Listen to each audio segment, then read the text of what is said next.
Hello dear friends, ഇന്നത്തെ വീഡിയോയിൽ NHM-ലുള്ള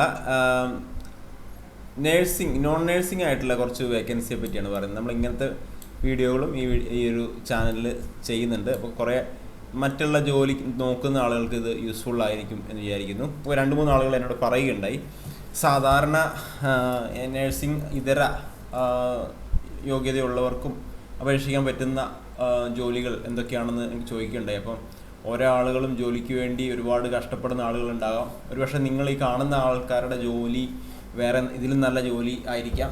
അപ്പോൾ ഇതിനു വേണ്ടി ഒക്കെ ഈ ഒരു ജോലിക്ക് വേണ്ടിയും ഒക്കെ നോക്കുന്ന ആളുകൾ ഉണ്ടാകാം. ഈ പ്രൈവറ്റ് ഹോസ്പിറ്റൽ, പ്രൈവറ്റ് മേഖലയിൽ വർക്ക് ചെയ്യുന്ന ആളുകൾ ഒരുപാട് കഷ്ടപ്പാടുകൾ സഹിക്കുന്നുണ്ടാകാം. അപ്പോൾ നാഷണൽ ഹെൽത്ത് മിഷൻ എന്ന് പറഞ്ഞാൽ കുറച്ചും കൂടെ ഒരു മികച്ച ജോലിയാണെന്ന് തന്നെ പറയും. കാരണം നാഷണൽ ഹെൽത്ത് മിഷനിൽ ഞാൻ വർക്ക് ചെയ്തിട്ടുണ്ട്. ഇപ്പോൾ ഈ നാഷണൽ ഹെൽത്ത് മിഷൻ്റെ ഒരു ഗുണം എന്ന് വെച്ച് കഴിഞ്ഞാൽ ഇതിനകത്ത് ജോലി ചെയ്ത് കഴിഞ്ഞാൽ നമുക്ക് ഇൻഷുറൻസ് കിട്ടും. ഹെൽത്ത് ഇൻഷുറൻസ് ഉണ്ട്. അതുപോലെ തന്നെ പിന്നെ വർഷം ഒരു 20 EL ഉണ്ട്.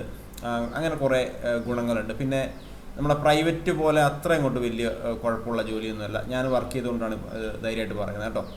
അപ്പോൾ ജില്ലാ അർബൻ ഹെൽത്ത് കോർഡിനേറ്റർ എന്നുള്ള വേക്കൻസി ഇതിനകത്ത് വെച്ചാൽ MBA, MPH, MHA, MSW. അപ്പോൾ ജില്ലാ അർബൻ ഹെൽത്ത് കോർഡിനേറ്റർ.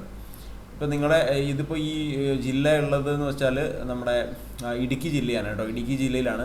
പക്ഷേ മറ്റുള്ള ജില്ലക്കാർക്കും ഇത് അപേക്ഷിക്കാം. 2 വർഷത്തെ പ്രവൃത്തി പരിചയം ചോദിച്ചിട്ടുണ്ട്. ഇനി പ്രവൃത്തി പരിചയം ഇല്ലാത്ത ആളുകളാണെങ്കിൽ ഒന്ന് അപേക്ഷിച്ച് നോക്കുക. പ്രായപരിധി 40 വയസ്സിൽ കൂടാൻ പാടില്ല. പ്രതീക്ഷിത ഒഴിവുകളാണ്, എത്രയും ആകാം. 30,000 രൂപയാണ് ശമ്പളം. കരാർ നിയമനമാണ്. Public relation officer same MBA, MPH, MHA, MSW. 2 വർഷമാണ് യോഗ്യത. 40 വയസ്സിൽ കൂടാൻ പാടില്ല. 24,000 രൂപയാണ് ശമ്പളം. Assistant quality assurance officer MHA അല്ലേ, MHA, MBA, MSc ഇതൊക്കെ ചോദിക്കുന്നത്. 2 വർഷത്തെ പ്രവൃത്തി പരിചയം, 40 വയസ്സിൽ കൂടാൻ പാടില്ല. 30,000 രൂപ ശമ്പളം. ആയുർവേദ മെഡിക്കൽ ഓഫീസർ BAMS, 40 വയസ്സിൽ കൂടാൻ പാടില്ല. കരാർ നിയമനം, മാസവേതനം 36,000 രൂപ ശമ്പളം.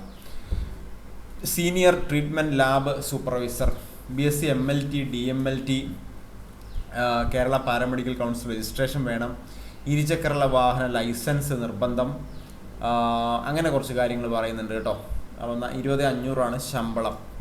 ഇനി ഹോസ്പിറ്റൽ അറ്റൻഡൻറ്റ് 7ാം ക്ലാസ് ആയിരിക്കണം. 7ാം ക്ലാസ്, യാതൊരുവിധ ഡിഗ്രി ഉണ്ടാകാൻ പാടില്ല. ദിവസവേതനം 450 രൂപയാണ്. ഈ ഡിഗ്രി ഉള്ളവർക്ക് കൊടുക്കുന്നില്ല. ഓഡിയോളജിസ്റ്റിൽ audiology and speech and language കരാർ നിയമനമാണ്. 30,000 രൂപ ശമ്പളം. അപ്പോൾ യോഗ്യരായ ഉദ്യോഗാർത്ഥികൾ ആരോഗ്യ കേരള വെബ്സൈറ്റിൽ തന്നിരിക്കുന്ന ലിങ്കിൽ 27/2/2026 വൈകിട്ട് 4-ന് മുൻപേ ആയിട്ട്, അപ്പോൾ ലിങ്ക് ഞാൻ താഴെ ഡിസ്ക്രിപ്ഷൻ ബോക്സിൽ കൊടുത്തേക്കാം. ലിങ്കിൽ ഇന്നിപ്പോൾ 23 27/2/2026 മുന്നേ ആയിട്ട് അപേക്ഷിക്കുക കേട്ടോ. അപ്പോൾ ലിങ്ക് ഞാൻ താഴെ കൊടുക്കുന്നുണ്ട്. അപ്പം തീർച്ചയായിട്ടും ഇത് മറ്റുള്ളവരിലേക്ക് ഷെയർ ചെയ്യുക. നിങ്ങൾക്ക് ജോലി ഉണ്ടായിരിക്കാം, പക്ഷേ നമ്മുടെ മറ്റുള്ളവരിലേക്കും കൂടെ ഇത് എത്തിക്കുക. ലിങ്ക് താഴെ ഡിസ്ക്രിപ്ഷൻ ബോക്സിൽ കൊടുക്കാം. Thank you for watching.